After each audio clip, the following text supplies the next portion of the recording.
Hello, friends. This is Gene Shepard, and I have the great pleasure on this occasion to read to you one of my favorite stories from Wanda Hickey's Night of Golden Memories, one of my books. And incidentally, this story first appeared in Playboy, and when it did appear, it got a lot of great response and was the winner that year of the Playboy Humor Satire Award. And like they always say on the Johnny Carson show, it's soon to be made into a major motion picture. In this case, it's actually true. Anyway, the name of the story is County Fair, and we're all set to go. I struggled frantically to my feet, spilling Pepsi-Cola over the front of my brocade smoking jacket as I flailed about. There wasn't a second to lose. Lurching forward, grasping for the knob, I fell heavily over the coffee table. On hands and knees, I scrambled forward, hoping to kill the TV set before it was too late. With a groan, I realized that once again I had lost. The late movie curse had struck again. I sat back to accept my fate. I was trapped by one of the worst ever, a bucolic horror that I had taken care to avoid when it first was released by walking on the opposite side of the street from any movie house that played it. In a sky blue suit and straw skimmer, Dick Haymes stood framed against the movie version of the Indiana countryside, dotted with quaint little corn shocks and tinted with lurid oranges and greens, at the entrance to an archetypical Hollywood state fair. A few minutes later, of course, there was the mandatory old Gramps, perched atop a sulky in the big trotting race, and the girl, rosy-cheeked and beribboned, who watched wall-eyed while Dick soulfully serenaded the Indiana moon. Oh, vainly, I watched for a single glimpse of the Indiana fairs that I had actually known. The Indiana fairs that nobody ever makes movies about. But it never came. As Haymes warbled on, his eyes twinkling with boyish sincerity, my own grainy movie of a real Indiana fair began to unwind in memory. As the scene opens, Schwartz, Flick, Junior Kissel, and I are standing around back of the Sherwin-Williams paint sign in a misty drizzle. We are discussing current events, as was our wont. Schwartz had found a half a can of Copenhagen snuff in the weeds, which we had all tried. After sneezing and gagging violently for 15 minutes, throwing up for 10 minutes, we took up our conversation where it had been interrupted by Schwartz's discovery. The dialogue begins. Quote, "My old man says if you ride on the whip too often, it scrambles your brains and you can't think good anymore," said Flick, whose nose was running copiously as a result of the snuff. "And it stunts your growth." "That must have been what happened to you, Kissel," said Schwartz, spitting out a shred of snuff between his teeth. "That's why you're such a shrimp. You must have rode that thing 50 times last year." Kissel, a full half head shorter than any of us, said nothing at this, realizing, of course, that it was the truth. "Well, I don't care what your old man says, Flick," I said. "I'm going to ride on a whip, and a caterpillar, too. There's so many things that stunt your growth and make you crazy, you might as well do it that way as any other. Everything stunts your growth or makes you crazy." My wisdom, as usual, was profound. The rain drizzled down steadily, carrying with it its full load of blast furnace dust and other byproducts of the steel mills and oil refineries that ringed the town like iron dinosaurs. We wandered down the alley, kicking carnation milk cans into imaginary goals as our conversation dragged on. "One thing I'm going to get is one of them red taffy apples," Kissel shouted as he rooted around in somebody's garbage looking for another can to kick. "My old man says they stunt your growth too. That red stuff clamps your teeth together so you can't grow good," said Schwartz as he pretended to sink an imaginary basket against a sagging backboard hanging on one of the garages that lined the alley. "Yeah, well, your old man should know. He's about 3 feet tall," Kissel lashed back, cackling fiendishly as Schwartz threw a half-eaten potato at him. The next scene is a couple of hours later. My old man, my mother, and my kid brother Randy and I are sitting around the kitchen table eating meatloaf, mashed potatoes, and red cabbage. The old man takes a swallow of Blatt's beer, and he says, quote, It doesn't make any difference to me if you want to look at the quilts and the raspberry preserves as long as we get to see the first heat. Then Randy and I'll meet you two after the races, said my mother. She got ready to put the coffee on. My kid brother immediately began to whimper piteously. You can have a tappy apple, she said to him from the stove. He stopped sobbing. One of those red ones? He sniffled. Any color you want. Well, that was enough for him. Well, kid, the old man batted my arm. We'll watch Iron Man Gabruzzi give 'em hell tomorrow. Iron Man! As far as he was concerned, county fairs were dirt track races. All that farm stuff was for the birds. I went to bed happy. My brother and I whispered back and forth about the great stuff that would happen the next day. He was a Ferris wheel nut who would have been glad to spend his entire life going round and round on a big wheel that creaked. You know, come to think of it, that's as good a way to spend it as any. At this point, I say, I'll get that son of a bitch yet. My old man's voice hissed suddenly and venomously going through the darkened house. Whap, bam, whap, go up, whap, whap. My parents' bed squeaked dangerously as he leaped up and down on it, batting away at his old enemy. Every night in the late summer and the early autumn, mosquito squadrons flew miles from the swamp to seek my old man out. The minute the lights were out, they dove to the attack. Flying in tight formations, they strafed again and again. The old man loved every minute of it. Fighting mosquitoes was his favorite sport. He slept with his favorite personal fly swatter, always by his side. He also had a loaded flit gun, but he preferred the swatter. I mean, it was all in the wrist, he used to say. It was more sporting somehow. Whap, whap, whap, bang! Something crashed in the darkness. Whap, whappity! Ah, I got the bastard! He laughed exultantly. The battle was over, till the next hot puff of air brought in reinforcements.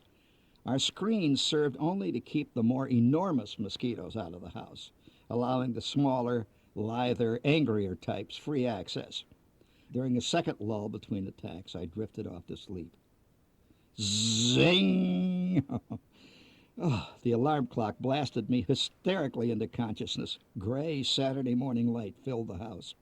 The old man cursed and muttered sleepily as my mother padded out into the kitchen in her bathrobe and her curlers to get the scrambled eggs started. An hour later, we were in the Pontiac, on the way to the county fair. The ill-fated Pontiac was an inexplicable interruption in the old man's lifelong devotion to the Oldsmobile. Now, my old man was an Oldsmobile the way other people are Baptists or Methodists or Catholics or Holy Rollers. He later recanted after this episode of backsliding by buying an Olds. Yes, he went back and he bought an old station wagon that appealed far more deeply to his flamboyantly masochistic nature. A block or so ahead of us, Ludlow Kissel's battered Nash, loaded with kids and Mrs. Kissel, who weighed 360 pounds and read true romance. It struggled also towards the fairgrounds. His Nash laid down a steady cloud of blue-white exhaust that hung over Cleveland Street like a destroyer's smoke screen. Junior Kissel peered out of the grimy back window, grinning wildly. Hey, old Lud is sober. He's sober. That makes the second time this summer, said my father as he struggled with the Pontiac, which had started shimmying again. It had bad kingpins. 10 minutes later, we were out on Route 41, bumper to bumper, in the great tangle of cars, all headed for the fair. The sun rose higher over the distant steel mills. Steadily, the temperature and humidity rose until the sky was one vast copper sheet. We inched along like an endless procession of ants across a sizzling grill. In the front seat, my mother fanned herself with a paper fan marked Orville Kleber Coal and Ice, reasonable prices. This flat fan was cut in the shape of a lump of coal. It had a wooden handle.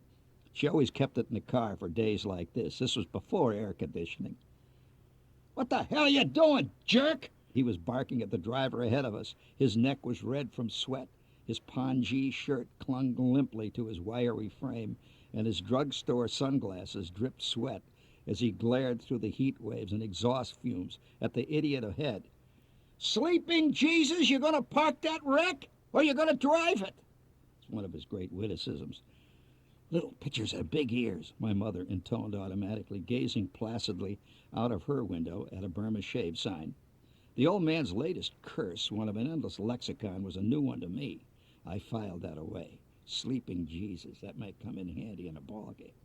Yes, in a ball game with Schwartz. Maybe I can even kill Schwartz with an argument. Well, it was now well past noon, but we were getting close. Far ahead, we could see the enormous billowing cloud of dust that rose from the fairgrounds. Excitement mounted in the Pontiac as we shimmied closer and closer to the scene of action. Suddenly, with a great hissing, scalding roar, the radiator of the car ahead boiled over. Drops of red, rusty sludge streaked down over our windshield and splattered on the hood. "Oh, no, for Christ's sake, no!" The old man pounded on the steering wheel in rage as the lumbering Buick wheezed to a halt. The Buick ahead of us. The driver, a beet-faced man wearing a stiff blue serge suit and a Panama hat, stumbled out of the car and raised the hood. A white cloud of steam enveloped him from head to toe. "God damn it, there goes the first heat. Son of a bitch, we blew it again. Give me a bottle of pop." Silently, my mother handed him a bottle of knee-high orange. She passed one back to me and gave my kid brother another. I felt the stinging carbonation sizzle through my nostrils as I guzzled the lukewarm contents. Ahead, the other occupants of the Buick had gathered around the car and were fanning the hood with somebody's white shirt. The steam rose higher into the heavens. The car behind us began honking. Then others joined in. This only bugged the old man even more. Out the window went his head, facing backwards. "Shut up, you jerks!" he yelled at the line of cars. They honked even louder, of course. The Buick was not the only car giving off steam. Several others had begun to percolate in the heat around us. The crowd ahead had begun to push the Buick off the road like some great wounded whale, and believe me, there is nothing deader than a dead Buick. Finally, we were able to squeeze past the stragglers, and once again were moving on towards the fairgrounds. A biplane towing a red and white streamer droned over the line of traffic. "Fish, dinner, all you can eat, $1.69, Joe's Diner, Route 6. We were so close now that the sounds of the fair began to drift in over the roar of motors, calliopes bleating, whistles, merry-go-round music, bells ringing, barkers. Two cops in short-sleeved blue shirts waved the cars in through the main gate and past a cornfield to the jam-packed, rutted parking lot just inside the grounds. Flushed and sweaty, these two cops faced the pressing horde of hissing, steaming, dusty rattle-traps with the look of men who are struggling with a totally uncontrollable force that threatens to engulf them at any moment. There's nothing like traffic on a Saturday afternoon outside of fairgrounds in Indiana. Believe me, friends.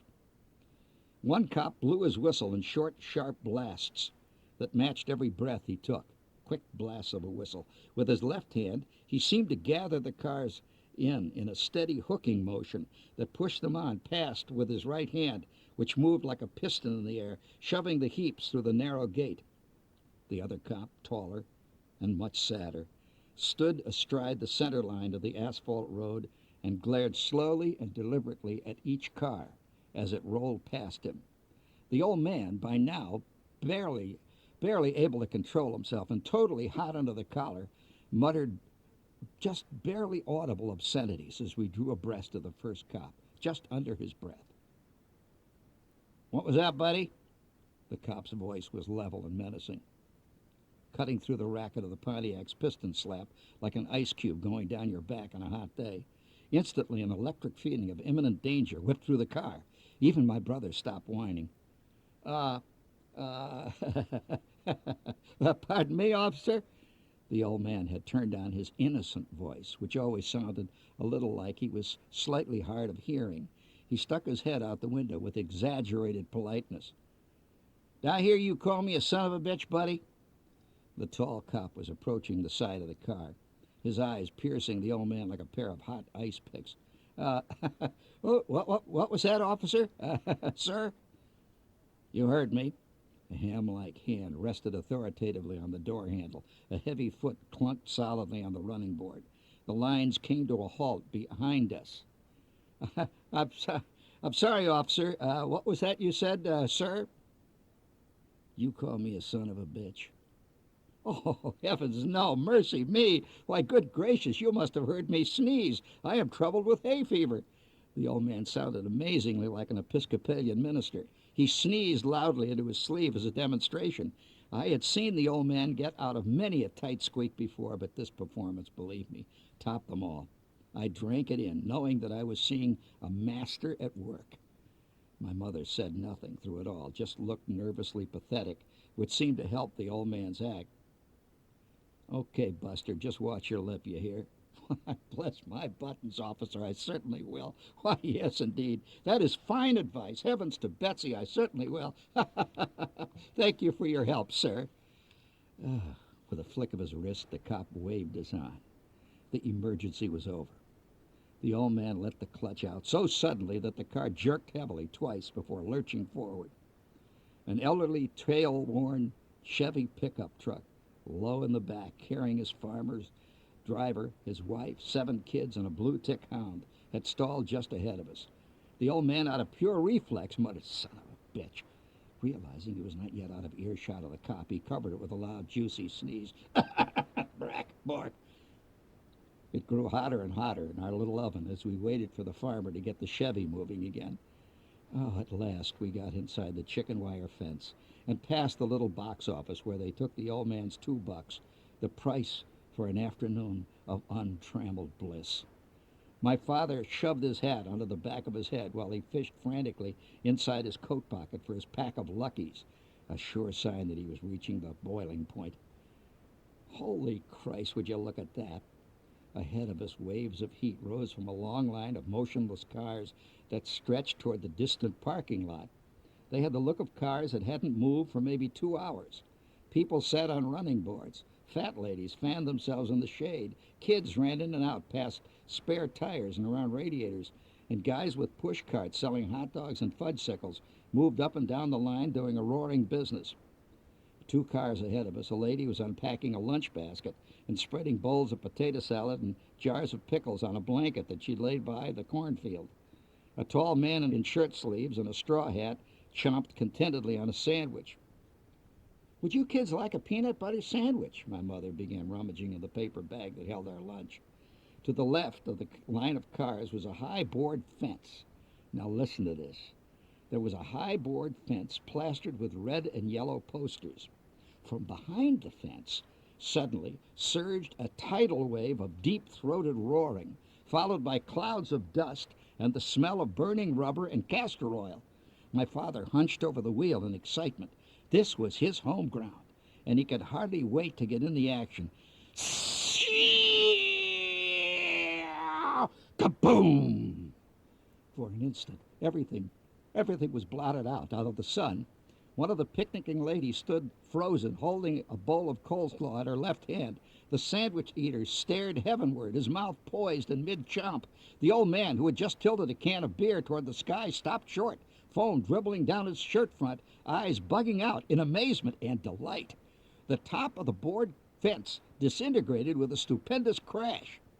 And there, gracefully airborne, high above the line of jalopies, a bright blue racing car with a big number 1 on its side, arched overhead, trailing smoke. The white-helmeted driver, his green goggles glinting in the sun, looked perfectly calm. It was all in a day's work. One wheel flew crazily ahead of him on a solo flight. "Jesus Christ, there goes Iron Man!" the old man yelled as his favorite member of the racing fraternity disappeared in a cloud of smoke and dust and oil spray into the cornfield off on our right. A great cheer came from behind the shattered fence as the crowd roared its approval of Iron Man's spectacular crack-up. That's what they came to see, and Iron Man gave it to them. As the line of cars inched toward the parking lot, we could see a tow truck dragging Iron Man's lethal Curtis Offie Special back into the fray. Iron Man himself, wearing blue coveralls, sat nonchalantly in the cockpit, waving to the crowd. Dirt track racers are not ordinary mortals. I repeat, are not ordinary mortals. "Go get him the next heat, Iron Man!" bellowed the old man. Boy, ain't he a pisser. This was my father's highest compliment. Ain't he a pisser? "Hey, little pitchers have big ears," my mother said again. Well, he is. My father knew a pisser when he saw one. At last, we were parked between an ancient Willie's Knight and a Cord owned by a prominent local mafia fingerman who ran a mortuary on the side as a kind of tie-in. "We'll meet you by the band shell," said the old man. He was in a hurry to get inside the arena. "Now you be careful," my mother told me, as she did so often. "You be careful." It was a phrase that ran like a litany through her life. She dragged my kid brother off in the direction of the quilt tent. My old man and I headed for the track, the dirt track. 5 minutes later, we were in the stands, immersed in the roaring mob that had come from miles around to cheer the mayhem and carnage on the dirt oval below. I sat hunched next to a gaunt, stringy, hawk-faced farmer who wore a broad-brimmed straw hat low over his eyes. His Adam's apple, big as a turkey egg, bobbed up and down in excitement as he watched the racers. He rolled Bull Durham cigarettes automatically with his left hand as his elbow dug into my ribs. His wife, a large, pink, rubbery woman, breastfed a baby as the racers roared on. Dirt track racing is as much a part of an Indiana county fair as applesauce, pumpkins, and pig judging. Down below us, Ironman Gabruzzi, back in action, his famous blue Curtis Offie, a little dented from the previous heat, battled it out with his arch-rival Duke Grunion, who drove a battle-scarred yellow-blown Ford Special, and in a field of lesser competitors. Round and round they careened, throwing up sheets of yellow dust, laced with the blue smoke of burning oil and scorching tires. From time to time, a car would leave the pack, slewing sideways, and bounce into the rail, trailing even more smoke than usual. The mob leaped to its feet, bellowing bloodthirstily, and then squatted again, waiting for the next near catastrophe. Over it all, the tinny voice of the PA announcer kept up a running commentary of feeble jokes and trivial observations. Hot dog vendors squeezed up and down the rows, passing out the francs as fast as they could slap them between buns. Oh, the old man. He was in seventh heaven, cheering wildly every time Iron Man moved ahead of Duke Grunion on the far turn to come whistling down the straight, his battered old Offenhauser screaming. The 100-mile dirt track championship race is as fiercely fought as any Grand Prix, and in some ways it's far more exciting. The last lap saw Iron Man and Duke battling it out on the home stretch, both sliding high on the banked oval, flat out, with Iron Man zooming across the finish line a half car ahead of Duke. The checkered flag rose and fell. The crowd cheered insanely as Iron Man, waving jauntily from his cockpit, took his victory lap, saluting the crowd. He had won $150 for an afternoon's work in the hot sun. We filed out of the stands and headed straight for the bandstand, which was at the center of the fairgrounds. Inside my head, the roaring of the race cars continued, blotting out the sound of the crowd. I would be hearing them in my sleep for at least a week. My nose burned from the gasoline and the alcohol fumes. I gotta have a beer. Racing always made my father very thirsty. We stopped at a stand while he guzzled a bottle of Blatz and listened to the other dirt track fanatics yelling about how great the races had been today. I drank a knee-high orange, my fifth of the day. Already my stomach was starting to ferment. My mother and my kid brother were waiting at the bandstand when we finally showed up. "I gotta go to the toilet," whined Randy. My brother always had to go to the toilet, especially when there was no toilet around. On either side of us, open sheds filled with rows of soft-eyed cows and jostling farmers stretched off into the distance. "Go behind that truck. I'll stand guard," the old man said to my brother. He'd handled this situation many times. My brother scooted behind the truck and emerged a couple of minutes later sheepishly. "I want to see the pigs," he said. "So do I seconded him. You know, I always liked to look at pigs. And I still do, for that matter. There's something very satisfying about the way a pig looks. They were housed in a tent next to the cows, which were dull, of course, just standing around being cows, row on row. However, the porkers lounged casually, completely at ease with the world. Nobody takes the world more as it is than a good pig. I have never understood why a pig is an animal whose name is used in derision. As in, you pig? Oh, no. A real pig is intelligent and kindly, even benevolent. In fact, a pig is totally with it, to be honest. In the center of the tent, under floodlights, an enormous white hog with black spots graciously accepted the applause of his admirers. "Grand Champion," the sign read, and above his bed of straw hung a large trailing blue ribbon attached to a blue and gold rosette. Below it was a plaque that read, Big Horace. He had eaten half the ribbon. His tiny red eyes peered out at us jocularly. He was a champion. He knew it. He really had charisma. Lesser pigs grunted and rooted in pens all around him, but Big Horace, he was the star. We stood silently before this regal beast for several minutes, just taking it in. Oh, boy, I'll bet that baby'd make great bacon, my father finally said in a quiet voice. A look of reproach flickered over Horace's mighty face. He heard this as he glanced in our direction, gave my old man a bad look. We moved on with the crowd into the prize goat tent. Photographers were popping flashbulbs around a luxuriant, silken-haired Angora with a set of wicked-looking horns. Behind him stood a short, fat 4-H girl wearing a green beret and holding up another blue ribbon. The goat tent was among the gamier exhibits, but exciting. Goats, you know, are unpredictable, and from time to time one would try to climb out and go after some kid's taffy apple. Goats always have fancy names. I don't know whether you have ever seen goats at fairs, but these are the kind of names they have.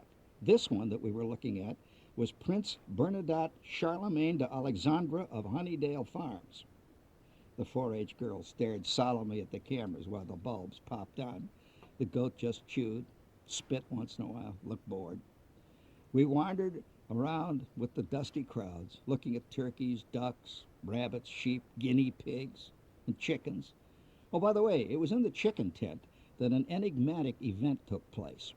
In one corner, a heavy-set lady wearing a green shawl sat on a camp chair next to a large, fancy cage containing a single, white, efficient-looking chicken. Atop the cage was a sign, Esmeralda Knows. Folks, would you care to have Esmeralda tell your fortune? Yeah, I want my fortune told. My kid brother went into high gear. The chicken hopped around in the cage and clucked knowingly. How much is it? Asked my mother warily. Only a dime, just 10 cents to learn the little boy's fortune. The chicken pecked at the cage, waiting to go to work. My mother reached into her carry-all with the picture of Carmen Miranda on it, fished out a dime, and handed it to my brother, who grabbed it eagerly. Put the dime in the slot, little boy, and watch the chicken tell your fortune. My brother walked up to the cage, his face inches away from the chicken's beak. The two stared at each other for a long moment. A small crowd was beginning to gather. He dropped the dime into the slot on the side of the cage. At that, a ladder dropped from the roof inside the cage. The chicken scurried up the ladder, rung by rung, clucking madly. At the top of the ladder was a box containing folded slips of paper. The chicken picked one out with his beak, hopped back down the ladder, eyes rolling wildly, and dropped the slip of paper into a chute, thereby releasing a half-dozen grains of corn. Cluck, cluck, cluck, cluck, cluck, cluck. It gulped them down hungrily. There, Esmeralda has told your fortune, this lady said to my brother. I noticed she had a mustache. The slip of paper had dropped into a small tray outside the cage. My brother grabbed it and read the message aloud. You are unwise in your investments. Care in the future will ensure financial success. My mother laughed uproariously, and my brother looked at her with a bad look and said, What's the matter? My mother laughed again. Esmeralda was right. You spent your entire allowance last week on fudgesicles all in a half an hour. You see, she's right. That chicken knows. My brother glared angrily at Esmeralda. Now there's something I gotta see, said my father. Wait till you see this. I read about it in the paper. What now? Asked my mother as we stared after him. She knew better than to fight the inevitable. Harry Gertz saw it yesterday, and he said you wouldn't believe it. Well, said my mother, if Harry Gertz said that, it certainly must be something. Harry is a man of great judgment, right? What do you mean by that? My father shot back. Harry Gertz was one of the old man's bowling buddies, famed throughout the county for his collection of incredibly gross jokes. My mother didn't even answer. Anyway, I want to see it. He went over to a dozing cop and asked him directions. My father came back, beaming. Okay, here we go. Follow me. We did, and a couple of minutes later, we were waiting in front of another tent. Wait till you see this. You won't believe it. Wait till you see this. My father rubbed his hands together in anticipation. The crowd snaked into the tent in a long line. Finally, we were inside. Big floodlights hung from the tent poles. In the middle of the sawdust floor, there was a roped-off area. "What is it?" my mother asked as soon as she got a look at what was on the platform. "What do you mean, what is it? What do you mean, what is it? Stupid, can't you read the sign, you dummy?" A sign hung over the astounding object that had moved even Harry Gertz to speechless wonder. The crowd stood in reverent silence. Occasionally someone snapped a picture with a brownie, hoping that there was enough light to enable him to preserve this magnificent exhibit forever in his book of memories.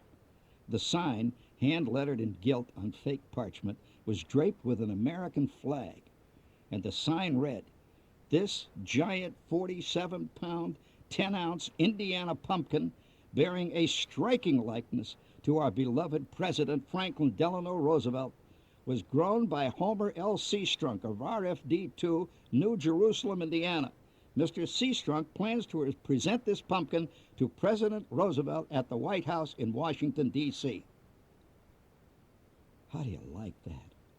How do you like that?" my father said softly as the four of us stood before this great pumpkin. Someone behind me muttered angrily, "That nut is ruining the country. I know what I'd do with that pumpkin if I got in the White House with that damn Roosevelt." "Shh!" Several indignant patriots hissed back. "Shh!" There was no doubt that this was one of the high points of the fair. Another sign said that Mr. Seastrunk himself would give a personal appearance at 3 p.m. to give a short talk on how he figured God had created that pumpkin in honor of the president. He would also give free autographs. He didn't mention whether God would, too. "I told you this was worth seeing. Isn't this something?" said my father as he wound one of the knobs on his trusty camera. "Now, how would you like to go next door? Here's a treat for you kids. How would you like to see the world's biggest cheese?" Now, the same cheese, I have no doubt, has been on exhibit at every fair ever attended in America. It wasn't much to look at. When you've seen one, you've seen them all, actually. Even if it weighs 2 tons.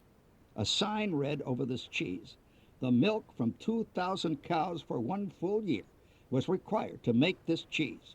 It would make over 422,000 cheese sandwiches." Now, this is the kind of stuff that really got to the old man. This is what the old man thought of as great art. He snapped more pictures and walked all the way around the cheese, examining it from every angle so he could tell Sherby all about it when he got back in the office on Monday. All it did, this cheese, was make my kid brother hungry again. It was late in the afternoon now, and the crowd was really warmed up, moving in straggly columns around huge black-wheeled tractors, cultivators, threshing machines, and other agricultural exotica. Salesmen, the collars of their shirts open, ties hanging limply, shouted over bullhorns as we wandered dazedly amid the shuffling throng, kicking up bread crusts and paper cups as we eddied on. "I'm hungry," my brother droned, his voice barely audible above the uproar.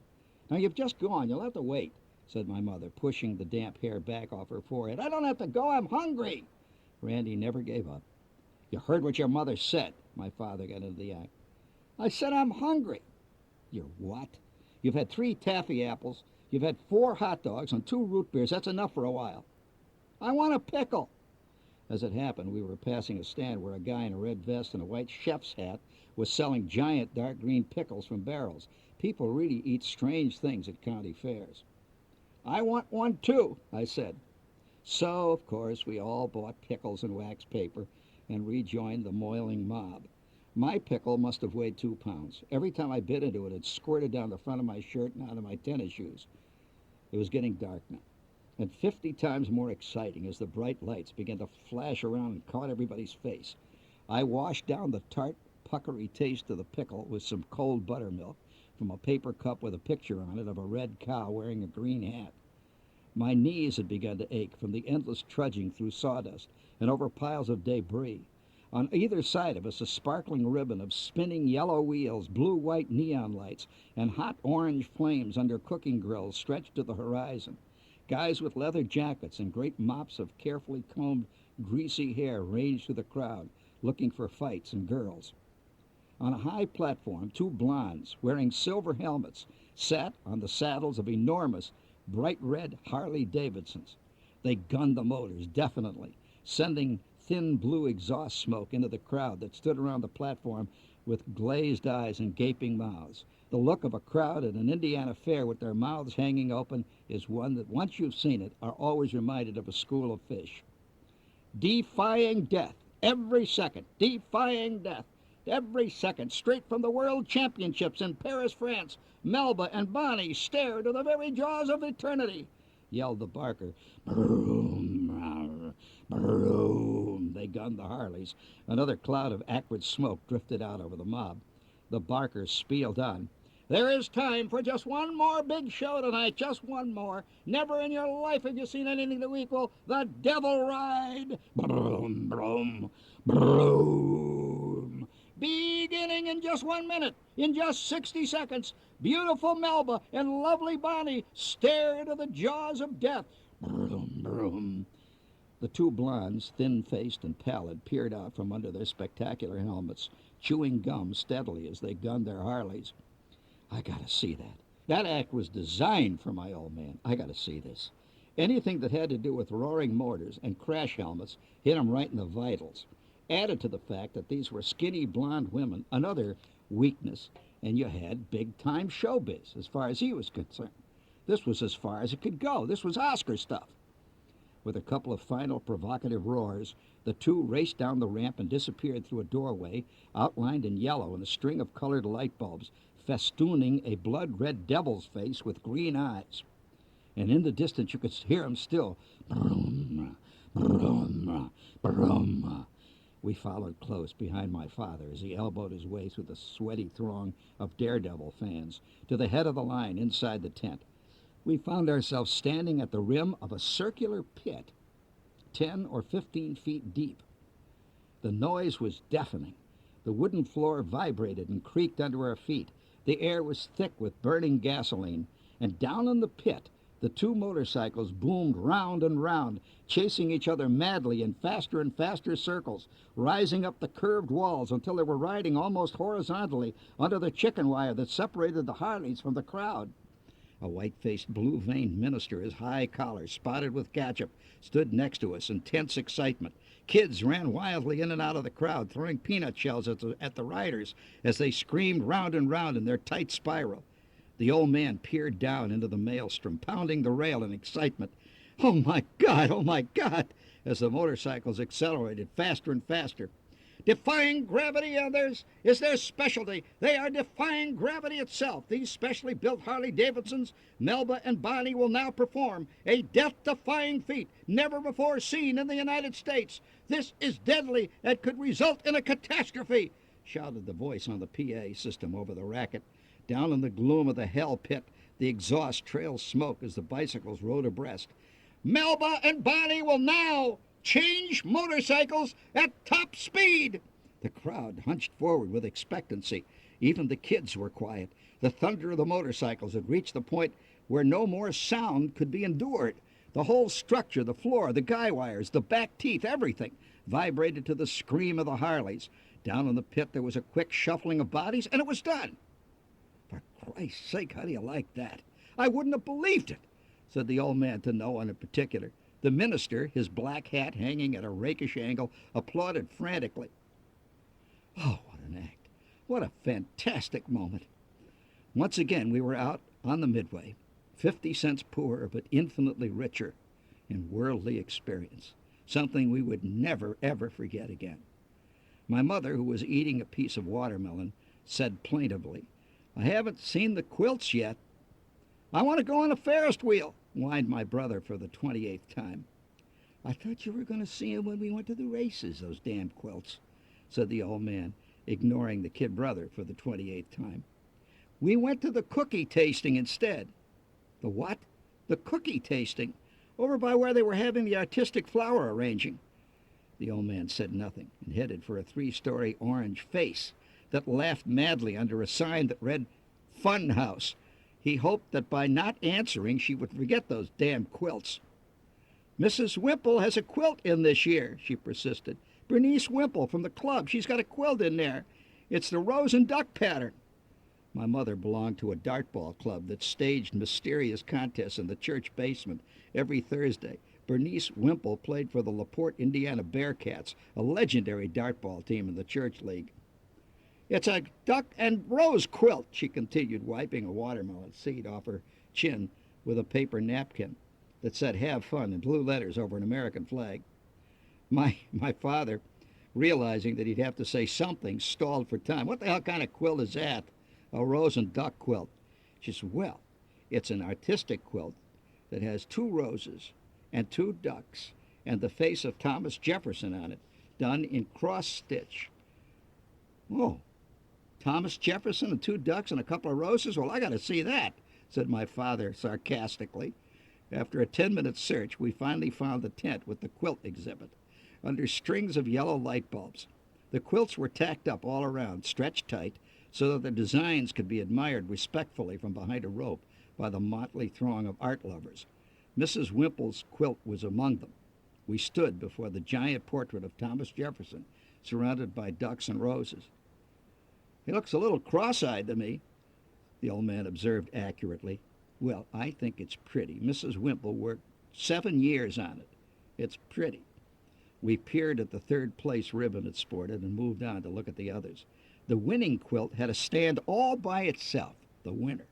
It bore a spectacular portrait of Old Faithful on a yellow background, framed by purple mountains and surrounded by a herd of animals, a moose, an elk, 2 bighorn sheep, a bunny with pink eyes, and what appeared to be a hippopotamus. Above this scene, in Old English-style red, white, and blue letters, was the following profundity. It was done in cross-stitch. The beauty of our glorious land is surpassed only by God's blessed handiwork. Roswell T. Blount, LLD. Now that's what I call pretty, said my father solemnly, reading the inscription. We all agreed it was very pretty. Most of the quilts ran heavily to such patriotic themes, except for the one that had a ribbon for unusual subject, honorable mention. It was a full-color portrait done on a background of green grass. The eyes of the subject, staring beadily out from under his familiar cap, stopped the old man dead in his tracks. The old man looked at it for a minute, his eyes glazed over with surprise. His mouth hung open for a moment, and then he said, well, I'll be damned. I'll be a son of a bitch. He stood in awe before this transcendent work of art. I never thought I'd see Luke Appling on a quilt. Luke Appling. Sure enough, it was a ruddy likeness of old Luke himself, the foul ball king of the American League. My father, a lifelong Chicago White Sox fan, was visibly moved by this portrait. His favorite shortstop of all time. Under the picture streamed the legend woven in golden thread. Battling Luke Appling, always first in our hearts. You know, parenthetically, I wonder what a genuine Luke Appling quilt would go for today in the chic high-camp boutiques along 3rd Avenue in Manhattan. It would be an astronomical price. Let's go, all you great lovers, all you he-men, barked a man in a purple derby at the next concession. Let's see what kind of man you really are, right? Let's see what kind of men you are, all you he-men. Yes, sir. Show that beautiful girl you're with just what kind of a man you really are. Here you are. Let's go. Here you are. Here you are. Here's your chance to get up and really ring the bell. Everybody wins. It's a good, healthful exercise, and everybody wins. Ring the bell. I said everybody wins. All right, you lovers, show that little lady what kind of muscles you really got. Ring the bell. We joined the circle of gawkers at the foot of a 30-foot-high pole that had a wire running up its length with a big gong at the top. At the bottom was a round metal plate. The pole, candy-striped red and white, was marked with gradations beginning at the bottom. They read, Casper Milk Toast. Ladies Division. Better eat your Wheaties. Average. Not bad. Watch out for this guy. And way at the top, wow, a real He-Man. A huge, rosy-cheeked, curly-haired tractor driver type, wearing Sears Roebuck pants and a checkered cowboy shirt, stepped into the arena. Let's see how the young man swings. Look at those shoulders, folks. Look at those arms. Swing the hammer nice and smooth, son. Hit it right on the button. Let's see you ring the bell. The barker handed this behemoth a big mallet. His friends jeered and snorted noisily in derision. Beat the hell out of it, Caleb. Come on, beat it, Caleb, one yelled. Oh, come on, he can't make it past the ladies' mark. He ain't got no lead in his pencil. Come on. The crowd snickered contemptuously. Caleb grabbed the handle and swung wildly. Ka-thunk! The iron weight rose feebly up the cable and fell back with a clunk. No wonder you can't make out with Minnie, hooted one of his friends. Caleb spat in his hands and he swung again. The hammer whistled through the air. Ker-thunk! The weight rose a little higher this time, almost reaching the average mark, halfway up the pole. Caleb looked thoughtful as the distant sound of the merry-go-round calliope switched from Alexander's ragtime band to the Valkyrie. It was indeed a Wagnerian moment, the twilight of the gods, in fact. He peered upwardly at the gong, which now seemed thousands of feet in the air. He kicked the dirt like a batter, digging in at the batter's box, wiped his hands on his trousers. He spit mightily and once again grabbed the mallet. His biceps rippled under the tight-fitting cowboy shirt. Dark circles of sweat stained the armpits. His back arched. This time he swung the hammer from the ground, then up in a great swinging arc. Ka-thung! The metal weight drifted casually up the wire, slowed, and stopped at Casper Milquetoast. Man, you better quit before that thing don't move at all. That son of a bitch is going to come and beat you on the head in a minute. Caleb dropped the hammer, his face bathed in sweat and red from humiliation. He paid the barker and left the arena a broken man. I had a suspicion. If there was ever a sucker for that kind of thing, it was my old man. I think I'm going to try whacking that thing, he whispered. I'm going to try that. Now, don't make a fool of yourself. My mother was always afraid of making a fool of herself or himself or anybody in the family, and especially with the old man. She had good reason to be. Oh, come on, just for the fun. I mean, what the hell? All right, you lovers. All right, you saw Cousin Caleb. You saw Cousin Caleb from Rushville, Indiana. Get all the way up to average. Now let's see how you can do. Ring the bell, ring the bell. Who can ring the bell and everybody wins a prize? As Caleb snarled at the Greek chorus of hisses and boos from his corn-liquored buddies, the old man stepped into the clearing without a word, gave the guy a quarter, grabbed the hammer, and swung. Ka-thwack! He didn't hit it with anywhere near the thump that Caleb got into her, but zip-bong! The iron weight raced to the top and rang the bell so loud it could be heard a block away. You see that, Caleb? That guy's got lead in his pestle. This guy can do it.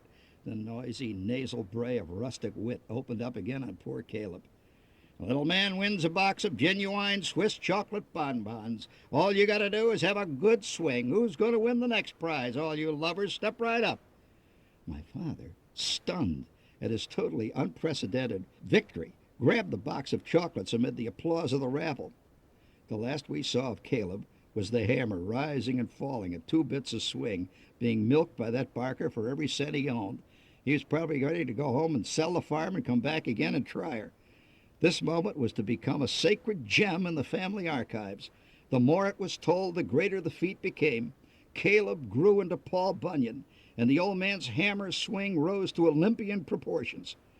And it wasn't until I was 16 that I read an article in Popular Mechanics and discovered that the barker operated the thing with his foot.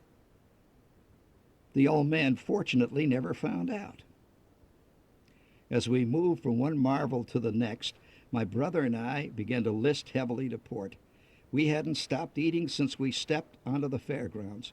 Homemade popcorn balls, red and white and blue, made by the 4-H.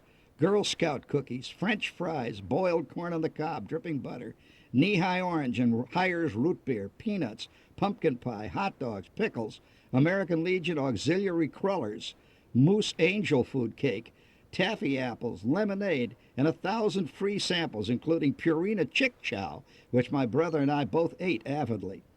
Adding to this was the real specialty of the Indiana Fair, any Indiana Fair, homemade black walnut chocolate fudge, displayed in thick fly-crawling slabs at stands operated by beaming Kiwanians wearing funny hats and badges. We also scoffed down something called Vanilla Angel Breath. It was a peculiarly native candy, an airy concoction so unbelievably sweet that a bite-sized portion would rot teeth at 50 paces. A fundamental ground rule of the county fair was that kids could have anything they wanted to eat, just this once. Steadily, we chewed our way toward Armageddon.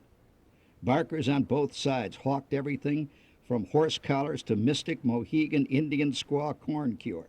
We paused briefly while my old man hurled lumpy baseballs at battered wooden milk bottles, his blood rising visibly as the balls bounced off the canvas at the rear of the tent. Other athletes strained and grunted, their hard-earned cash winging into the canvas with dull thuds. A shelf held the possible booty, what you could win. Cerise Kewpie dolls with enormous red feather fans, stuffed pandas, shiny china panthers with clocks in their stomachs, souvenir ashtrays in the shape of mother-of-pearl toilets. Yes, it was a veritable king's ransom. These were prizes. The proprietor, a short, round man with a gray chin, played them like rainbow trout. You got a nice arm there, son, nice arm. Now let's see you lay it in there. Show that little lady how the big leaguers do it. Look at that arm, folks. Look at it. He's tossing a knuckler. You see that knuckleball? Three balls for a quarter. How about you, little lady? Try your luck? While my father was winding up, the man handed 3 baseballs to a skinny girl about 11. She quickly bowled over 3 milk bottles and still had a ball left. Pick any prize you want, little lady, any prize. The sweating yahoos threw with renewed vigor, dollar bills cascading across the counter. The 11-year-old picked a Kewpie doll and left. It wasn't until the next day that we found out that she was the daughter of the guy who ran the joint. It was another fixed game. We saw him in Joe's Diner eating shredded wheat. With our money. It was getting late. Our feet were coated with chewing gum and popcorn, and we were covered with a thick layer of finely powdered yellow clay. I knew that somewhere on the ground Schwartz and Flick and Kissel were doing things that they would lie to me about the next day. Now we were deep in the heart of the thrill ride section of the fair. The Ferris wheel reached high up into the dark sky, its spokes outlined in colored red light bulbs, jerking upward and stopping and jerking upward again. It loomed over us like a huge illuminated snowflake. I want to go on a Ferris wheel, Randy whined. This time he was not to be denied. My father bought a ticket from the man in the little booth. Off my brother went through the turnstile and into a wobbly car the color of a grape. A minute later, he was laughing down at us and sticking his tongue out as he was swept ecstatically up into the night. Every few seconds, the wheel would stop and unload a car. We stood around and waved every time he went past, his tongue sticking out further and further. Finally, the grape car stopped at the bottom. We could see the attendant in blue overalls swing the gate open. He seemed to be arguing with the occupant. The attendant finally hollered out to the guy in the box office, "Hey, Jake, this goddamn kid won't get out." "Oh, for Christ's sake, what now?" the old man muttered. "Now you get out. You had enough," said the attendant. "Whoa!" The attendant reached in and wrenched him out, fighting and kicking every inch of the way. It was like pulling a tooth out of that car. My father took over the battle, dragging him out into the midway. "I want to go out again," he screamed, but to no avail. The big wheel started up without him as we moved on to the next attraction, Randy struggling at every step trying to get back to the Ferris wheel. We tried to hurry past a merry-go-round swarming with little kids and mothers, but it was no use. Randy threatened to throw himself under it if he didn't get to ride on it. I stood with my father as he whirled round and round beside my mother, sitting on a black swan with a yellow beak. He tried to do a handstand as the man on the flying trapeze played over and over and over and over again. After the 6th ride, we managed to pull him out. He emerged slightly pale, but still game. We ate a red candy apple apiece, thus setting the stage for total disaster. My father never went on rides. This was an unspoken rule, unless they were real gut busters. He went for the biggies. He had ventured unflinchingly onto roller coasters in other days, so violent as to turn away strong men quaking in fear. He spotted one of his old favorites, an evil contraption known as the Whirligig Rocket Whip. Now, he had been warned of its presence long before we arrived on the scene. Screams of horror and the flashing light of an emergency ambulance led us finally to the killer ride of them all. They were carrying away victims by the dozens by the time the old man arrived on the scene. At every fair or amusement park, there is one ride that is the yokel equivalent of the main bull ring in Madrid. This is where callow-faced youths and gorilla-armed icemen prove their virility to their admiring women. The Whirligig Rocket Whip was a classic of its kind. It consisted of 2 bullet-shaped cars, one yellow, one red.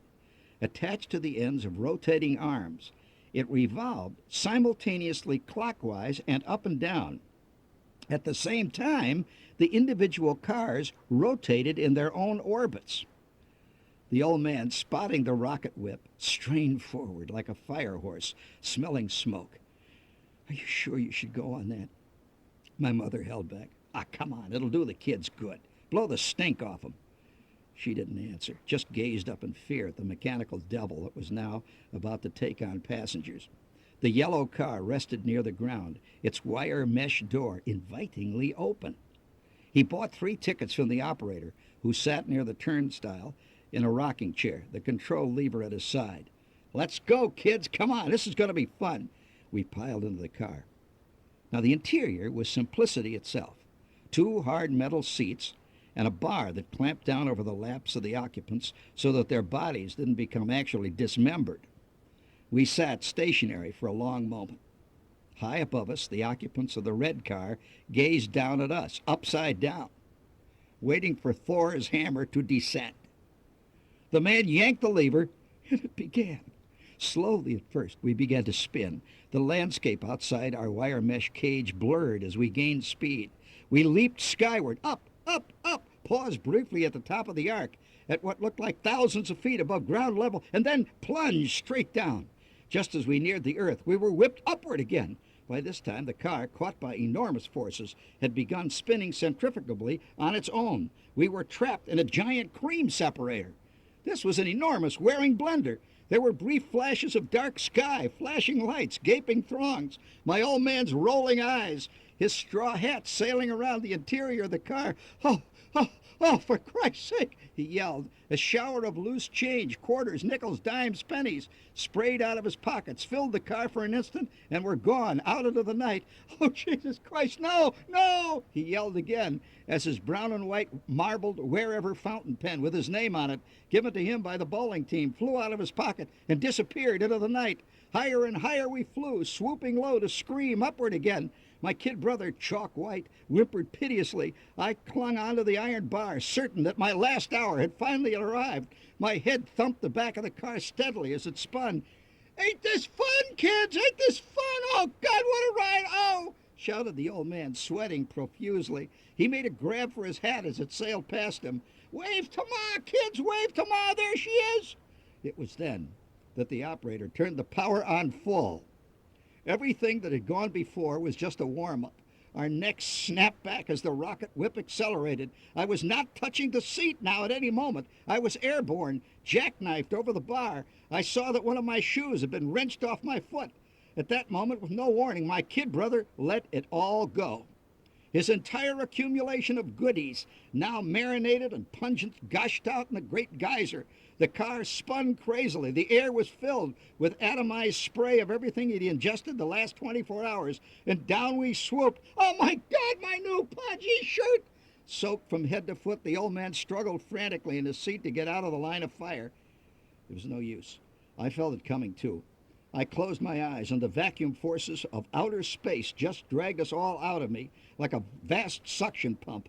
From a million miles away, I was being sucked dry. I heard my old man shouting something, but it didn't matter. All I knew was that if I didn't hold onto that bar, it was all going to be over. We gradually spun to a stop. And finally, the iron mesh door opened. Oh, my God. My feet touched the blessed earth. On rubbery legs, clinging weakly together, the 3 of us tottered past the turnstile as other victims were clamped into the torture chamber we had just left. "Great ride, eh, folks? I left you on a little longer 'cause I could see the kids was really enjoying it," said the operator, pocketing the last of my father's change as we passed through the turnstile. Oh, God, thanks. It sure was great," said the old man with a weak smile, a bent cigarette hanging from his lips. He had always judged a ride by how sick it made him. The nausea quotient of the rocket whip was about as high as they come. We sat on a bench for a while to let the breeze dry off the old man's shirt, and so that our eyes would get back into focus. From all around us we could hear the whoops and hollers of people going up and down and sideways on the other rides. There was one across from the rocket whip that my kid brother, who had great recuperative powers, had to go on. We didn't have the strength to stop him. It was a big barrel made out of some kind of shiny metal and it spun around like a cocktail shaker on its side. The people were screaming and yelling. Their skirts were flying up, their shoes were flying off, and Randy loved it. We hung around and waited until they threw him out. It was late now and getting a little chilly. It seemed like we had been at the fair for, about a month. We sat on the bench while the crowd trudged past us, chewing hot dogs, lugging jars of succotash that they had bought at the exhibits, twirling sticks with little yellow birds on the ends of strings that you could hear whistling over the calliope on the merry-go-round, wearing souvenir Dr. Bodley's iron nerve tonic sun visors, carrying drunken cousins who had hit the Applejack since early morning, wheeling, reeking babes, smeared with cake pablum and chocolate, long-legged, skinny yellow dogs with their tongues hanging out kept running back and forth and barking. It had been an unforgettable day. "Sure feels good just to sit for a while," said my mother. She took off one shoe and dumped out some popcorn. The old man didn't say anything. The unlit cigarette still in his mouth, he sat and watched the crowd move on with his hat pushed back on his head. And we sat like that for about 15 minutes, getting our wind back. "Did you feel a drop of rain?" My mother looked up at the black sky and held out her hand. The old man looked up. "Nah, you must be sweat." "That's probably sweat." "I felt a drop," I said, sticking my hand out. The only one who didn't stick his hand out was my kid brother, who didn't give a damn whether it rained or not. He just sat squatting at the end of the bench and went back to whining, which he always did when there was nothing else to do. "Stop that, you're getting on my nerves," said my mother, poking him in the ribs to shut him up. "I'm tired." He had that high-pitched, irritating sound that he was so good at. "You know, I think it is raining." The old man made it official. People started to hold newspapers over their heads and duck under awnings and into tents. "Well, you might as well call it a day," announced the old man as he stood up and stuck his shirt tail back into his pants. "Let's head for the car." We were a long way from the parking lot, which was over on the other side of the racetrack about 4 miles away. We slogged doggedly through drifting mountains of candy wrappers, cigar butts, apple cores, and cow flop, past tents full of canned lima beans, crocheted doilies, sweetheart pillows, and gingerbread men, past shooting galleries and harvester machines, and finally, as the rain was really beginning to come down hard, we reached the car. We joined the procession of mud-spattered vehicles, inching painfully, bumper to bumper, toward the distant highway. "You know, I think the fair was even better than usual this year." My father said the same thing every year. "Yes, the quilts were better this year," my mother agreed. "I think Bernice should have won at least second prize, though. The quilt that won wasn't that good." "Oh, well, you know, there's always a lot of politics in that damn quilt business." The old man always figured there was politics in everything. "I'm hungry." Randy was at it again. We'd had an empty stomach ever since the rocket whip. He'd been drained clean, but his stomach had been pumped out. "We'll have meatloaf sandwiches when we get home," said my mother, wiping the steam off the inside of the windshield with her handkerchief so she could see out. A Right Guard commercial featuring 2 French foreign legionnaires hiding behind a sand dune snapped me back into the real world. I was back in the real world. I glanced at my watch. My God, it was 20 after 4. Another goddamn night shot in front of the television set. The closing credits of the movie came on, superimposed over the never, never dream world of Dick Haymes State Fair. Indiana State Fair, what a laugh. I stood up, my knees cracking like twin castanets. That's an occupational hazard of late movie addiction. Hobbling over to the set, I reached down and snapped it off. The picture quickly shrank to a tiny dot in the middle of the screen. It lingered for a moment, glowing at me accusingly as though I had killed it, and then disappeared. I was ready to hit the sack. Or was I? No, there was something to do, something I had to do. What was it? I felt a peculiar, unnameable yearning from deep within me, a gnawing emptiness. There I was, sitting in the middle of New York City, and I felt this gnawing. I smacked my lips, and suddenly I knew.